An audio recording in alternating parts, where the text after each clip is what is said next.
Hello, Mr. Hausman. Are you enjoying our weather? Well, you know what? The weather here is amazing, and I absolutely love laying by your pool. But it'd be really great if I didn't have to choose between sending my kids to college and buying one of your bottles of water. Do you live, eat, and sleep the hotel industry? Looking to brush up on your game? You've come to the right place. Welcome to No Vacancy, the hospitality industry's #1 podcast, with your host, Glenn Hausman. Hello, one, hello, all, and welcome back to the show, No Vacancy with Glenn Hausman. I am absolutely delighted to be here with you once again, sharing my knowledge of the hospitality industry, which, of course, would probably last about 3 seconds, which is why I have an ever-evolving group of guests with me. And today I've got back with me once again the amazing, the incredible, the fantastic Bruce Ford, SVP of Development with Lodging Econometrics. How are you, sir? Happy summer, Glenn. Good to be with you. It is a bright and sunny day here in New England, and Olympic golf is back for the first time in 104 years. And I'm very excited. Unfortunately, the Olympic golfers don't seem to know that because a lot of the top golfers in the world seem to have decided to stay home, Bruce. Yes, many of them did. They're all young guys, virile young men with beautiful wives, and they want to have a bunch of kids. And, it's, I don't know, a very personal decision. I was disappointed that some of them didn't want to go, but we have a very representative group of 60 men down there in Rio, and Yep. I'll be keeping my eyes on it, shall we say. Well, You might be watching swimming, but I'm watching. I'm watching whatever NBC feeds me because I'm having a great time. I'm loving it, and I'm really glad to see that things are going pretty smoothly down there right now. I mean, there was a whole lot of talk about security concerns, cleanliness concerns of the water and of the other places, whether or not the whole city would even be ready for the event at this point. But it seems so far things are coming off without a hitch, and I haven't seen any giant mosquito attacks either. Well, I think that whoever is broadcasting is doing an excellent job of covering up any things that people don't really want to talk about. I mean, I saw the diving water one night was getting particularly green with algae. I mean, I saw, they're really reproducing the broadcast at NBC. I was looking forward to, Brazil is only 1 hour off time with the East Coast. Yes. And I was looking forward to seeing so much more live things in the evening, in the broadcast in the evening, but it's just a reproduced, package. I mean, they didn't even show the U.S. women gymnastics. They did so well in the competition. They hardly showed anybody else other than those that had dramatically bad performances. The only way you could really watch the whole thing was to go online and watch the content through your iPad or your laptop. A little disappointing. I certainly thought we'd see more live things and more unfiltered, unedited live things in the nighttime broadcast. I mean, look at the golf. It started at 6:30 this morning, Glenn. It's on until every shot is hit. Wow. Okay, there are no other sports that are like that right now that are going live. A lot of tennis.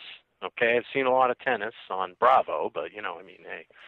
Well, they had 6.5 hours of that 150-mile bike race, so that was one thing that they showed live. But, yeah, I mean, when you're talking about primetime hours, I think they really need to condense it in a way to keep the audience engaged. Now, I'm not nearly the sports aficionado or fan that you are, so I happen to like that cut-down aspect of it, though I do feel at times that we're not seeing a wide enough variety of athletes, just the United States people, the top competition, and as you said, the folks that are falling flat in their faces. If you've got 5 networks or 6 networks like NBC does that can broadcast at any time, this is not a sweeps time, okay? So there's no, quote, shows that are, in season, if you will. Why aren't you running them all 14, 18 hours a day? Yeah. Okay, you've got that much content to run.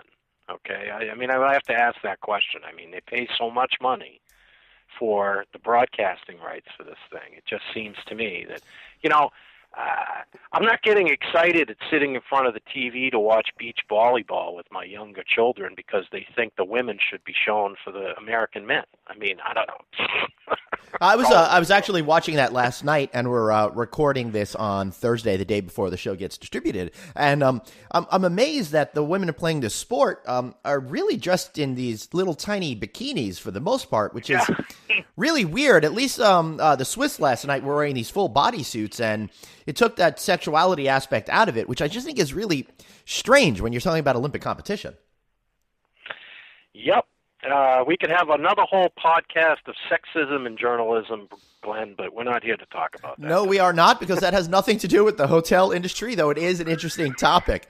And speaking about the hotel business, today we are going to get super duper wonky. For all my Road Warrior fans out there, get set. This is real inside baseball kind of stuff. Stuff to bring it back to the Olympics for a second. I know Bob Costas would love to be talking about, because he loves getting behind the scenes, peeling back the layers, and really getting inside on what's happening within the hospitality industry. And this is where you come in, Bruce.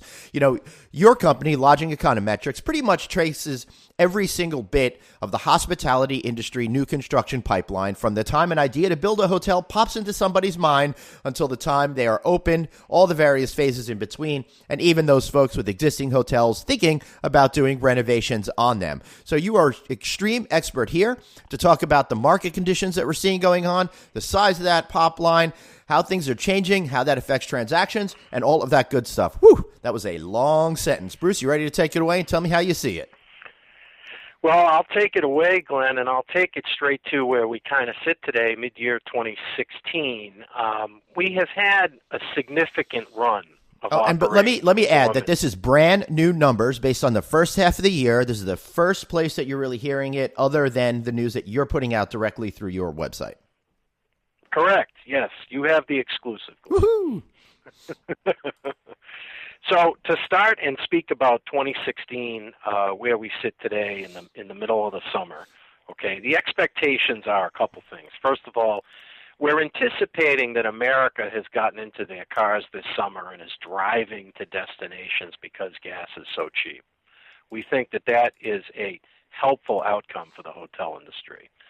The second thing is that the industry as a whole is continuing to see RevPAR growth, albeit not at the 5 to 7 to 8% that we have seen for the last several years, but we're still seeing RevPAR growth. So operating performance is still not quite peaked nationally. It has peaked in a few places, but not quite nationally. The third thing is that the new construction pipeline continues to expand. Quarter over quarter, we saw about a 40,000 room increase in the number of rooms in the new construction pipeline. Year over year, about a 15% increase in rooms in the construction pipeline. What does that mean, though, is significantly towards the increase in the pipeline? Is 15% a little, a lot, what it should be at this time of the cycle? How do you see it? It should be about that way in the cycle time that we're in, Glenn. We're Right. still very much in the expansion phase. Right. An expansion being that it is cheaper to build a hotel today than it is to buy one. And so developers are actively pursuing projects. In fact, we have seen a pretty large growth in the number of multiple developers out there in the marketplace today, and we're now reporting 220 developers in the U.S. that have 3 or more new construction projects in their pipeline today. That's pretty significant. Really Are a lot of those developers folks that have been in the hospitality industry a long time? Because my sense is this is the part of the cycle where you start to see a lot of that outside money coming in because they think it's a great real estate play and they want to start dabbling in it for the first time. There are always going to be some of those, Glenn. I would say, if you took the 220 companies, there might be 10% of those that are not traditional lodging companies. And there are a significant amount of companies that are using the dollars that they've earned from their hotel investments the past few years and are looking to put them to work. And in some cases, they put them to work with buying hotels, but that isn't really as viable right now. And why isn't it as viable? Well, we have seen actually a pretty low number of transactions for the first half of 2016. In fact, we reported less than 500 whole transactions for the first part of 2016. And that's a pretty traditionally low number. That seems pretty low when you're considering an industry size here in the United States of, 47,000 hotels? Yeah. In the peak of a cycle, Glenn, you'd see 1,200, 1,400 transactions. In some cases, more than that. And certainly when you add up merger transactions that occur, it can triple, okay? But there has been some holdups on some transactions, and the Marriott And Starwood merger would be an example of that, as that's been delayed yet another 60 days. That's funny. I had a note to talk about that with you later in the conversation. We're still waiting for China to approve this deal. That's pretty much the only major holdup, is my understanding. Well, yeah, there were 40 countries that needed to, quote, approve the deal because there's obviously both very global companies. So some of that holdup is, the fluctuation in stock prices has been pretty dramatic since the merger announcement, and obviously that changes the financial package. But additionally to that, when you have hotels that have been earning at all-time rates, okay, and you have financing and debt that says all-time low rates, okay, you have a clash that creates the highest price points ever, okay, because you can borrow money cheaper than you ever could, and the hotel's making more money, and it's almost a divergence that keeps buyers and sellers away from each other, okay, because no one wants to be the last guy to pay the peak price for a particular asset or a portfolio. So well, you'd think they do want to be those kind of guys with the way in the last cycle, people just kept overpaying and overpaying. It was almost like let's see who could throw away more money quickest. Yeah, I'd offer a couple of reasons why I think this may be the case, Glenn. Yeah. Okay. The first thing is we're in an election year. Okay. I hadn't noticed. There hasn't really been any coverage on that in the news. Strange. There's a significant amount of uncertainty in general corporate uncertainty. This isn't a hotel real estate exclusive kind of uncertainty. This is general corporate uncertainty. Okay. Yes. The second thing is there are some economies that are seeing some significant declines and even recession. Okay. China is really sliding down the hill at the moment. And there has been a hotel industry impact there. There's a general economic impact there. Of course, we can talk about the European Union and the UK exit from the European Union, albeit the time of the event is going to be several years down the road. The announcement of it was a pretty big shock. Yeah. Okay. And even the UK General Bank has lowered interest rates in the UK. So, I mean, there has been a significant amount of global economic storm clouds, shall we say, that may be slowing down corporate America from really keeping the economy moving at the pace that it's been moving. And you have some signals that are going in a couple different directions. Okay, you had an announcement about job growth the other day that was really quite positive, more than 220,000 new jobs in the U.S. in 1 month.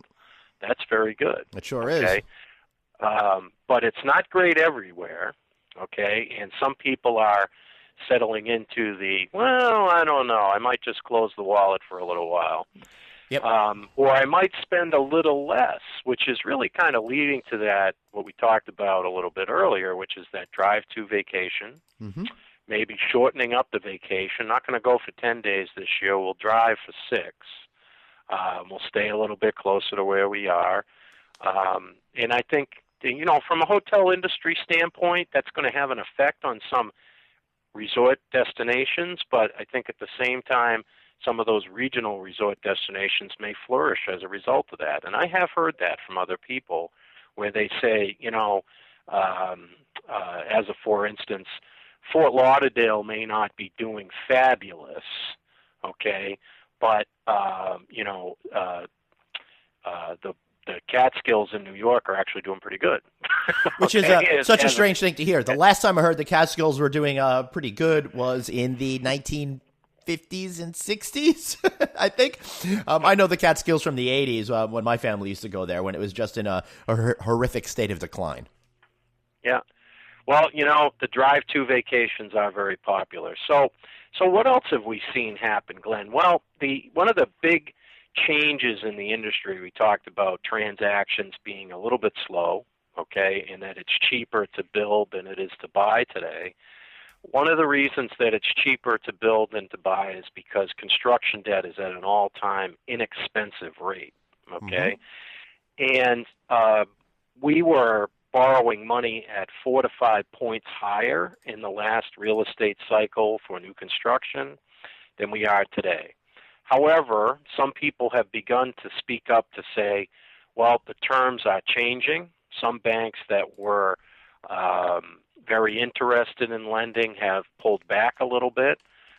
If they were doing 20 projects a quarter, they're now doing 10. Yep. And there's been some uncertainty, okay, as to how fast the spigot will continue to flow. So one of the things we're going to talk about in a few minutes is, what does your market mean to the bank? Right. Okay, when you're going after that new construction loan, what is the bank looking at in your market where you'd like to build that hotel, and how are they evaluating it? Yeah, because there's a big difference between trying to build a hotel or wanting to build a hotel, even in Houston these days, as opposed to some of these other markets that you're talking about, which seem to be still pretty frothy. Yeah, I would tell you that one market that's pretty frothy that we've reported recently is that Nashville, Tennessee, which a lot of people talk about. Nashville has now passed 100 projects in the new construction pipeline. Unbelievable. And with 109 total new construction projects in Nashville with 13,789 rooms. Just to give you some scale on that, Glenn, 13,789 rooms, if they built all of that, that would be a 34.4% increase in their existing supply. That's a huge amount. It sounds like Nashville's the new New York. Yeah. Well, there's two things to know about this, Glenn. First thing is not all of it has started yet. Okay, so there's only 2,900 rooms under construction there today. Okay, and only 807 of those are going to open the rest of this year. Right. Okay, so there's a scheduled opening next year that is not dramatically large, okay, but big enough to say that Nashville may grow in new supply next year by 5% and a schedule in 2018 of maybe as much as 9%. So that would be significant, okay, and those are the types of numbers that have pulled the operating performance back in Houston and in Manhattan, right? Okay, and in a few other markets, okay. So there are about 6 or 7 markets, okay, where this type of, say, 3 to 6% supply increase in consecutive years is possible, okay.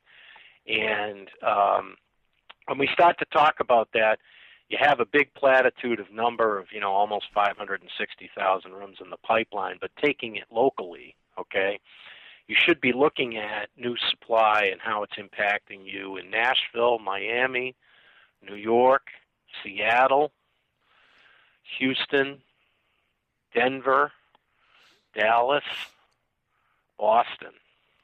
Wow. And potentially Los Angeles and Philadelphia. Okay, now these stories are about 2017 and 2018, and they are about potential supply changes. Okay, these hotels still need to get financing, and these hotels still need to begin construction and open in a timely manner. Okay, not all of which is guaranteed. I was about to say, what percentage of projects typically fall off and just kind of go away? Yeah. Well, when you hit the start in the next 12 months category, okay, which is the category that many of the select service brands in the industry enter the new construction pipeline in, you're about 75% likely to actually open, okay? And that's a historical long-term average of 20 years of tracking it at Lodging Econometrics. But additionally to that, that can fluctuate as a result of lending conditions, and that can fluctuate as a result of the heat of the market, if you will, okay? And right now, all right, it is cheaper to build than it is to buy. So the market is not overheated yet, but we've started to see some signals, okay, with project announcements that there are going to be some places that are going to see more new supply growth than they can absorb. Right. And those markets that I mentioned, okay, have some of those signals on the horizon. And it's not every tract in the market. It's not every area in the market, but it can be in some spots where there will be new construction, okay? Yes. Where owners have attempted to purchase assets but may now not be able to and are interested in building them. Mm-hmm. But there's also so many new brands, Glenn, okay? And we'll talk a little bit more about the brands coming up in a few minutes, but a lot of these new brands are aggressively trying to grow through new construction. And when they try and grow through new construction, these multiple developers look to snap them up very quickly, these franchises in these locations, because these companies have a tremendous success record, okay? And, of course, Hilton would be one of those with the True brand, okay? And True by Hilton is a new mid-scale highway location or suburban location type of select service hotel that is meant to fit into the Hilton family underneath the Hampton Inn and Hampton Inn and Suites brand. And we've now got more than 6 projects in the pipeline for the True brand. Yeah, but my understanding is when I was talking to a lot of developers out there, building on what you said, it seems like a lot of these guys are putting in applications for as many as they possibly can, not simply because they like the product, which a lot of them do, but also to make sure that competitors can't get the product. Yeah, there's always going to be some of that in the peak of the cycle. You know, I'm not sure that it's systemic everywhere, Glenn, but certainly when you have a new brand, okay, and you're a multiple developer of that company's family of brands, okay, you can be in a position where you may be able to do that, okay? And it's not for everybody, okay? And there are certainly can potentially be some penalties incurred to do that, okay, if you don't perform in a timely manner. They don't carte blanche let you take control of something at a lower rate just because you're a multiple developer, right? Okay, but your intentions must be pure, okay, and you must move towards development, and you must get land under control, and you must put the project in the pipeline with the intention of moving forward. Right. I wouldn't say that these guys are doing things that are not pure, but it's more of quick, let me grab this now and then figure it out as we go and see if it's even a viable thing to go ahead with. Yeah. And that's, standard developer speak. Okay. Yeah. They look at the piece of land and they say, when is the best time to build on this? Okay. Is it when that mall opens, or is it when that retail opens, or is it when that new exit opens? Okay. Right. And trying to evaluate it from there. So we would certainly see some markets where, 3 to 6% supply growth in the next couple of years is on the docket. Okay. And of course, with the Lodging Econometrics database, we track every single one of these projects and have detailed contact information and points of reference on every single one of these hotel projects. And if you visit the site at lodgingeconometrics.com, you can learn more about how you can gain access to it. I love it. Excellent. And you know what, Bruce? I'm curious, with the big road warrior audience that we have out there, the folks that are not in the hospitality industry, they're probably saying, hey, how is this going to affect my ability to stop paying more and more and more every single time I book a hotel room? Will this start to change the dynamics? When will it actually start to change the dynamics, I should say? And will our listeners continue to be paying higher hotel rates in the future for an extended period of time? Well, I think, from a consumer standpoint, Glenn, there has been a few things that have happened this summer. I think both Hilton and Marriott and Starwood have made full press initiations out into the marketplace to look to offer discounts to their reward program members. Okay, so if you join these reward programs, you can get 15% off at these hotels. I can tell you I've looked at it, I've used it, and it has saved me some money. Which is absolutely crazy from the owner-operator perspective, that we're at the peak of the cycle and you're giving everybody discounts. What happens when we're at the trough of the cycle? Well, I don't think it's discounts for everybody, Glenn. As I said, if you're a rewards member and you're a frequent traveler and a frequent guest, okay, I think the franchise companies are looking for ways to capture you through brand.com, okay? And it's not a traditional discount, okay? A hotel, when you own a hotel, Glenn, you may have 20 to 25 different rates a night on a 100-room hotel. And those are different ways that people enter your hotel from a payment perspective. Some of them use AAA discounts, some of them use AARP discounts, some of them use corporate negotiated rate discounts, some of them buy a package rate on an OTA, some of them come in as a last-minute booking through distressed inventory websites. Some of them come in as, hey, I stay here every week. Yep. It can be a lot of different ways, okay? And this is just another model, okay, that Hilton.com can offer a rate to a rewards member that they're interested in maintaining a relationship with that could be more competitive than anywhere else out on the Internet. And I think there's some value to that.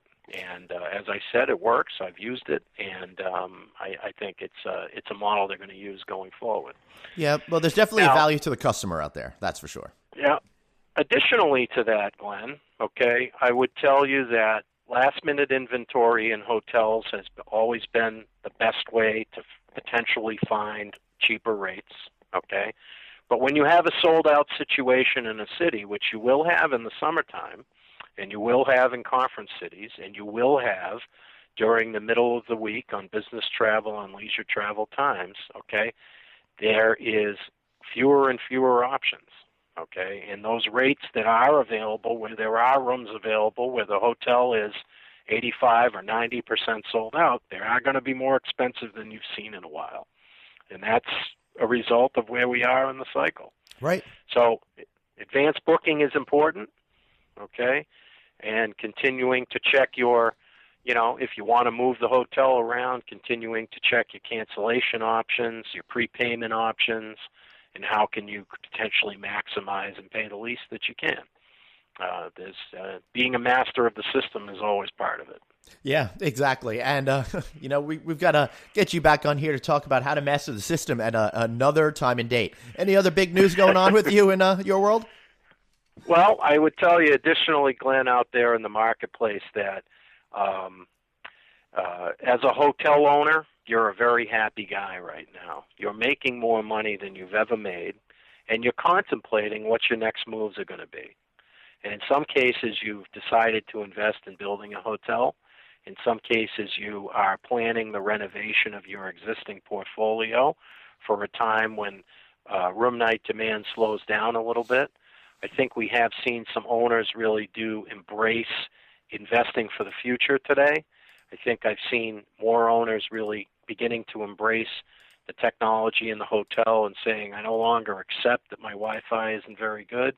I no longer accept that I can't network things in my property, and we're going to make investments in that. I think energy management certainly has been a big topic of discussion with many owners and developers and management companies who are interested in saying, I can be a responsible citizen with my real estate, and how do I do that? I think there's a lot of capture on that, whether that's through water usage or energy conservation or being able to cool and warm up rooms in an efficient way. I think more and more hotels are going in that direction. Yeah. But I also think that a lot of owners and management companies are also thinking about the guest and how do I keep them coming back, because new supply competition is real, it is coming, and owners need to strategize about what the best methods are to keep their guests coming back to their hotel. Yep, you're absolutely right. And I think what you basically just did is gave me a lot of great ideas for a lot of future topics for the program. So I want to thank you for all of that kind of good stuff. I really appreciate it, Bruce. Well, Glenn, I've been pushing you for a while to have, a further series on 20 years on in the industry, what else can we teach people? So, yes, well, we will Road get there. warriors out there, encourage Glenn to do that. And encourage me to do that at glenn@rouse.media. That's ROUSE.media. No .coms, no .nets, no .edus. Even though we're trying to educate you fully here. Or hit me up on Twitter at Traveling Glenn. And Glenn, of course, has 2 N's in it. But not unless you ask Bruce Ford. He will insist my name has 1 N. Isn't that right, Bruce? Well, Glenn, there might have been a time where I've forgotten an N. Okay? And there might have been a time when you'll never let me live it down until we're retired in the nursing home and looking at the ocean and saying, right. Bruce, I have 2 N's in my name. Yeah, well, as soon as the Alzheimer's kicks in, you will be free from the burden of having to hear me complain about that. But I want to thank you so much. We're a couple years away from that. Yeah, for sure. I hope so. All right, Bruce, let us know how we can find you and take advantage of all your amazing stuff. So you can visit our website at lodgingeconometrics.com. You can also find us on LinkedIn, Lodging Econometrics. You can find us on Twitter, Lodging Econometrics, as well as following myself at BFINNH on Twitter. And Glenn, to be honest with you, you've got all the great information here on No Vacancy podcast. And again, thanks for having me. And I want to thank everybody for listening. Now, make sure you stay tuned because we've got a great show going on with you guys right after this. We're going to be talking with the folks from Zoku. It's an interesting hotel brand coming out of Amsterdam and why it's really putting a new spin on the hospitality experience. And we'll be right back after this message. Have a question for your host, Glenn? Tweet him now at Traveling Glenn. No Vacancy, the hospitality industry's #1 podcast. We'll be right back.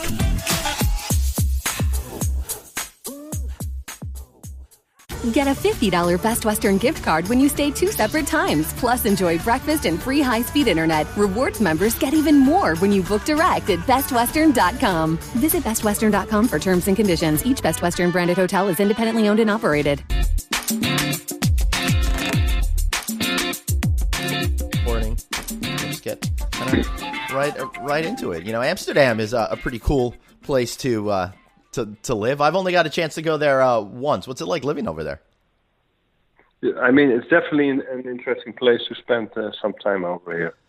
So I can definitely recommend it to you. Well, yeah, I've got to get myself back there. And for all of you just tuning in right now with Hans Meyer, he's the co-founder and managing director of Zoku, a really interesting home office hotel kind of hybrid that's going on in Amsterdam. And recently over at Hotel Management Magazine, I wrote an article featuring some of these cool hotel brands that I see that are happening over in Europe and how they might make a difference here in the United States. And, Hans, I found your brand interesting, different, and really on trend right now with this idea of a home office hybrid that's suitable for short stays and long stays. It kind of feels like you're matching up with how culturally we want to be productive and live our lives.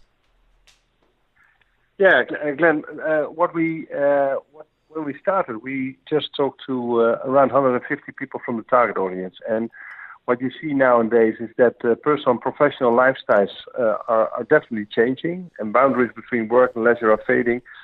And you also see that people are getting more mobile than ever.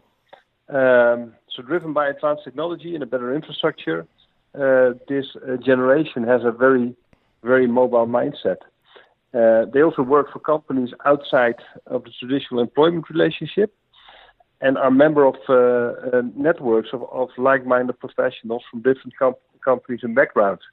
And what we see, if you look to the traditional extended stay or service apartment product, that's very traditional and not really focused on this blurring borders between working and living. And that's why we said, okay, we see a big opportunity here to develop something new around this.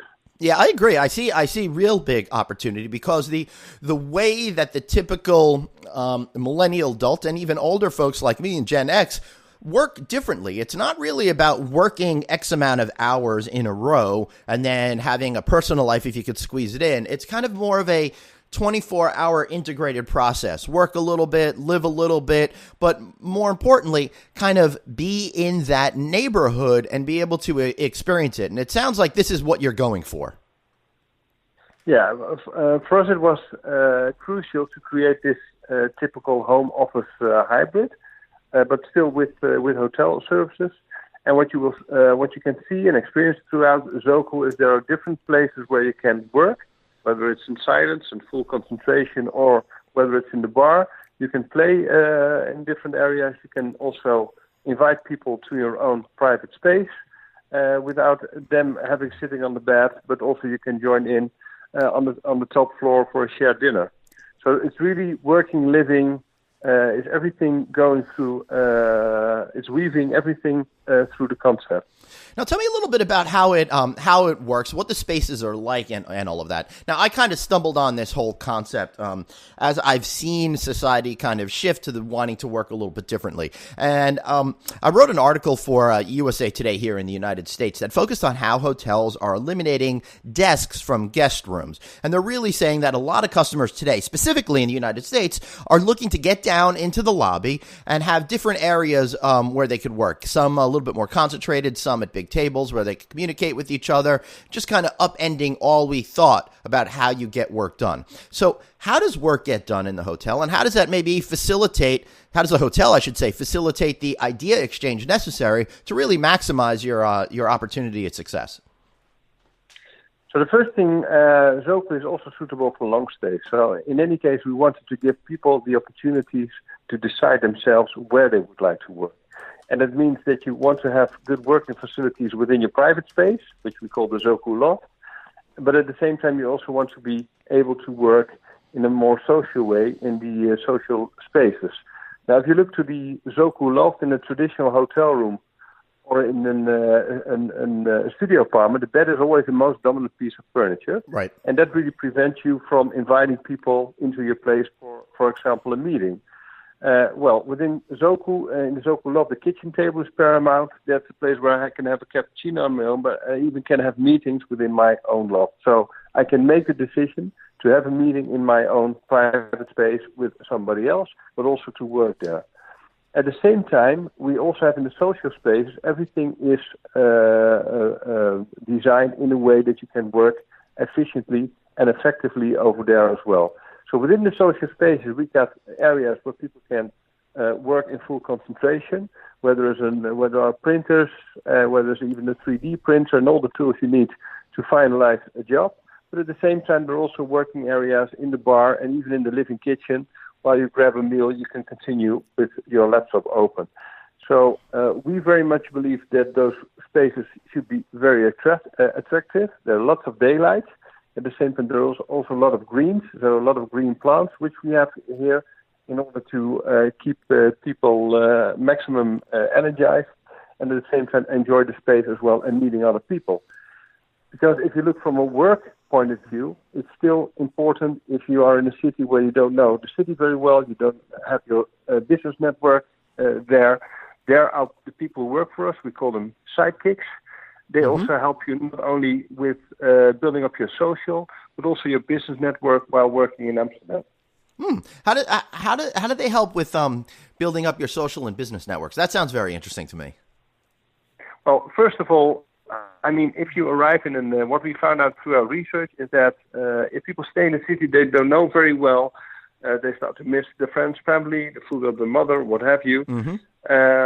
And they start to feel a little bit disconnected. So we said, okay, those global nomads, how we call our target audience, we should give them a kind of a local social life. And that's where the sidekicks and the community manager kicks in. Because if you stay here with us for a longer period, we definitely have a coffee with you to learn and to understand your goals and objectives while being in Amsterdam, but also to learn to more know about your personality, your hobbies, and what have you.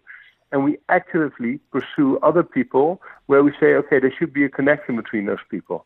We organize smaller scale social events for the people who stay with us, but also inspirational events. So like 2 weeks ago, we had an event about artificial intelligence. And then the people who stay with us, they can just join that event, learn something, but at the same time also learn other people. Now, wow. a few weeks ago, we had somebody who needed to set up a local office here in Amsterdam. And at a certain moment, wanted to find out, okay, where's the Chamber of Commerce? Where can I find a good accountant and what have you? And also this information we have access to. And we help people also to get them in touch with the local municipality, with the Amsterdam Economic Board, with the expert center, and what have you. So instead of the old model where you put heads in beds, which is a traditional hotel, we really stretch the definition of a hotel into something new, into a place where people can share ideas, bread, cheese, and wine. Yeah, I love that. I love the idea of share ideas, and you're really prompting that. Now, here are a lot of American-based hotel companies. They say they're doing that, but I haven't really seen a lot of that. So the notion of you bringing in somebody to speak on artificial intelligence to relate to the example that you used is really fascinating to me, because you're getting everybody in the hotel that wants to participate in this to hear, learn, and then actively participate in some thought leadership there as well. And I think that probably unifies the group together, creates more of that team spirit, and helps everybody's production and energy, and in the end will create more brand loyalty for you guys. Yeah, exactly. I mean, it's our objective that people leave the hotel, leave Zoku more inspired that they came. And supposedly we have a very interesting architect in-house, or a great musician, or somebody who's doing research on artificial intelligence. Then definitely we invite those people to speak in a kind of a small TED Talk where people can just join in, and also people from the neighborhood here, which creates a kind of connection again between this international residents and at the same time the local people from Amsterdam, which is also beneficial for both of them. So how do you get people to actually get up and share? Is it something that you're attracting that type of person, or is there some sort of mechanism at the property that gets people to lower their guard a little bit and get up to be able to speak to groups of people? Well, the first thing we have to do is traditional hotels are quite formal places. So there's always a kind of a barrier between me and a staff member. If you think about reception desk or a bar or a closed a restaurant with a closed kitchen. So what we did within Zoku, we took out all those barriers between guest and sidekick, and that creates a kind of an informal atmosphere and vibe that for people it's getting far easier to approach each other. People can, for example, cook in their own loft without any problem, but they can also have a shared dinner in our social spaces where we have big tables where 10 people can sit at a row. Now, what you see happening in the first day, maybe somebody is sitting on her own at the kitchen, directly have a conversation with the chefs. But after 2-3 days, some people start to already to have dinner together with each other, and it really works out. 2 weeks ago, we had a board game evening where around 50 people played different old-fashioned board games instead of Nintendo, and at the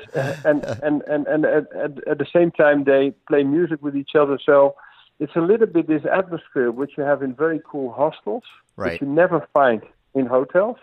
But if you look to hotels, I mean, they're very cool areas because you're bringing people together from different backgrounds, different cultures, different nationalities, and we really want to connect those people, and that's why both our sidekicks are proactive in that, and also our community manager plays an incredibly important role in that. So you see yourselves as a lot more than a hotel. It's more like a place for productivity, a place for inspiration, and on top of that, a launching pad to find the authentic experience within a neighborhood. I mean, that's all what we try to achieve, all what we are. I mean, definitely we have a great bed and we have a great shower, but I mean that's not enough nowadays. So we really want to provide people with a kind of a social structure in a city they don't know. Yeah, and I think that's really critical because here we're seeing so many brands come into life, into the consciousness, and it's very hard to cut through all that clutter. So if you're just going to be the same old, I don't think you're going to be able to last. So you're taking things in a very different direction, and I've always preached a lot, especially when I'm doing my speaking engagements, about making that emotional connection with guests. And it seems like you're not just facilitating guest connections with staff, but with each other, all of the different guests. And I think that creates a sense of camaraderie that's going to go a long way for your customers. Yeah. I mean, and that's also things we're getting back. I mean, last week we had a woman who stayed with us for 3 weeks. She lives in Seattle, and she came up. She had cooked an entirely Asian meal for a number of people in her loft. Wow! And she just came up to the kitchen and said, "Guys, you've taken so good care of me over the last few weeks. I want to take care of you tonight. Now, in which hotel these kind of things happening that actually residents are going to take care of the staff because they just want to show them that they are very happy with the place where they stayed over the last few weeks. That's pretty cool, and you never hear stories of something like that. And even if somebody wanted to do that in most hotels, it's not really practical to be able to do that. So, tell me, Hans. As co-founder and managing director of Zoku, where did this idea come from? What happened at the start, and how did you bring it to life? So the idea was that people are getting more mobile, and at that time, I wanted to live myself as a global nomad for 6 months. So I rented an apartment in Buenos Aires for 2 months. After that, 2 months in Washington, D.C., and after that, 2 months in Bali. Wow. To really learn how is it if you want to work remotely, independently from location and time, and also run your company at the same time. Because for me, it would be very interesting to immerse myself in a local culture instead of visiting a city for 2 days and go to all the different tourist traps. And that really was a very enriching experience in my life. And at that time, we said, okay, let's try to make that happen for more people. So at that time, I met Mark Jongerius, my co-founder, and we started to work out this idea by just first starting to talk with 150 people from the target audience, and then in cooperation with this target audience over the last few years, developed the entire concept from the first sketch until the completion. Nice. And your first property, the Zoku Amsterdam, you're actually in a former office building. I happen to really love when buildings are repurposed for have a new life to them. Adaptive reuse, we call it over here. So how did you find the building, and why is it right for you guys? Well, the first thing is we wanted to have a great location in the city center of Amsterdam. And office buildings are becoming more and more redundant. So we found this specific building, which we thought it was a building from the 60s, but it was very suitable to do a conversion, apart from the fact that it was a little bit too big for ourselves. So when we closed the lease agreement here and we started the development, the other half of the building became available as well. Mm-hmm. And then we said, okay, let's try to bring also another initiative here to Amsterdam that really adds to Zoku and even strengthens the idea of creating an ecosystem for the new economy. So then we approached Neue House, we approached Rocket Spaces from San Francisco, and we also approached New York. And finally, WeWork from New York came over. So they have half of the building here in Amsterdam, and Zoku has the other half, and it really strengthens the idea of bringing working, living, playing, everything in the same building. I love that. And I got to visit my first WeWork actually a couple of weeks ago in downtown Manhattan. And I'm like, all of a sudden, I'm bonkers for this concept. And I totally see how it could relate to what you folks are doing. For people who don't know what the WeWork concept is, it's great. It's really like a hive of innovation. It's a lot of small offices. You rent as much space as you need. And then there's a lot of common facilities that prompt the kind of collaboration that you're talking about here. So for a company that is just getting off the ground, for example, you can rent a little bit of space, and then if you have some employees from around the world, they could stay at the Zoku, and you could work in either area for heightened productivity in both. Really, really smart, really creative. I bet they're good partners for you, and you feeding you some business as well. Yeah, absolutely. Well, it really works out very good. Great. So what are the plans, man, for the next step, Hans? Where are you going to be taking it? What can we expect from Zoku around the world? So we definitely are going to focus on international rollouts. We want 2 sites in Paris from the Reinventer Paris competition. And we're now focusing on some exclusive negotiations with the developers over there. We're looking in other European gateway cities as well. And Mark and myself will visit the United States at the end of September, because we definitely want to have some conversations over there as well. So far, we got a lot of very positive feedback from the U.S. We won last year the Radical Innovation Award in New York, and there's quite a lot of interest from the U.S. So that's why we're going to already in a quite early stage of our company, we're going to have a look whether we also can build our offline social network in the US as well. Beautiful. And I love what you're calling it, an offline social network. And I think that's the one key thing that we're starting to miss here in society is how important it is to connect face to face as human beings, not just as ones and zeros on the internet. And I think you guys are doing that absolutely fabulously. Before we go, tell me a little bit about the design point of view, because it is very distinctly European, in my opinion. Well, the thing is, we work together with Concrete Architectural Associates here from Amsterdam. They were responsible for the interior design. The fact is, they also do quite some work in the US at the moment. And what we see is that European and American design is going to move a little bit in each other's direction. And apart from that, we think that we prefer to be big in a small market instead of being small in a big market. That means that we have a very, very specific design guidelines and also design language, I would say. Mm-hmm. And actually, so far, so good. It also has been embraced by a lot of American guests who stayed with us as well. So I'm not very concerned about it. Currently, what you see with a lot of the traditional American chains and also more traditional extended stay hotels and segments, that's a little bit more, well, I would call it in some cases a little bit old-fashioned. Mm-hmm. And we wanted to make the design very fresh. It was really based on a Japanese and Nordic, kind of a Japanese and Nordic design language. We work together with Scandinavian furniture suppliers, so it definitely has a kind of a European edge. But for example, brands like Hay and Muto are also very much growing in the United States as well. So I'm quite comfortable that it will work out.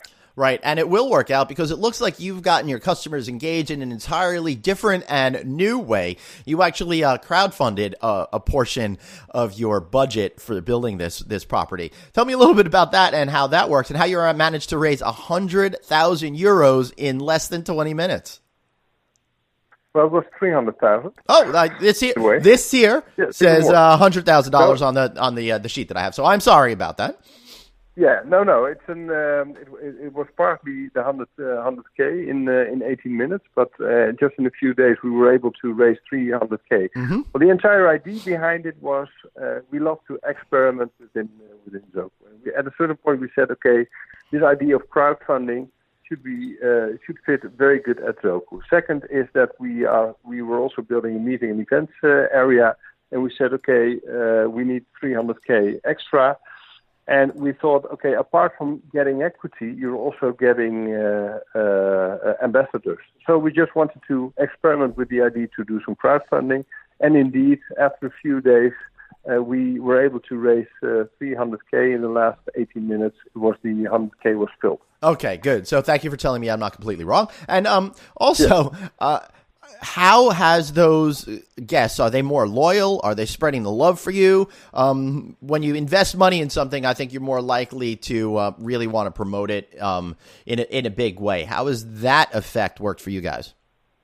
Well, the thing is, I mean, the target audience, whether it's for meeting and events or for the general part of Zoku, is very, very supportive. So within meeting and events, the people who invested over there, of course, they promote Better Together, as we call it, very effectively in their own networks. But at the same time, also there are quite a lot of people here who stay with us, and they really want to bring Zoku to their hometown. So together with our acquisition team, we are now having talks with some contacts being brought by us, by our target audience, to bring Zoku to different places in the world. So that means there's quite a strong cooperation between our target audience and ourselves.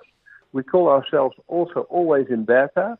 We are very much focused on doing things better because that's our main objective, to really make people happy and to create a product which is highly valued by them at a price that they are very much prepared to pay. So that idea of working together with your target audience has been done very well here. I love it. And I wish you guys a lot of success in the future. Now, I know I'm interested in staying. What about our listeners? How can they find you folks online and stay with you? Sorry, Glenn, can you repeat the question? Yeah. How can everybody find you? Just go to livezoku.com, Z-O-K-U. Yeah. If you can just go to us to livezoku.com, so livezoku.com. Everybody can find all the information they would like to know. Excellent. Well, thank you so much. We've been speaking to Hans Meyer, co-founder and managing director of Zoku. Thank you so much for being here today. Thank you so much, Glenn. I really appreciate it, and I will. I think I'm going to hop a plane, and I'll see you in Amsterdam. And thanks to everybody for listening today, and I look forward to hearing your feedback on this. Drop me a line, Glenn at Rouse, ROUSE.media, or on Twitter at Traveling Glenn. Thanks again for listening, and we'll see you all next week. Thanks so much for listening to No Vacancy, the hospitality industry's #1 podcast, with your host, Glenn Hausman, online at rouse.media, on Twitter at Traveling Glenn, and on Facebook.com/Glenn.Hausman. We'll catch you next time.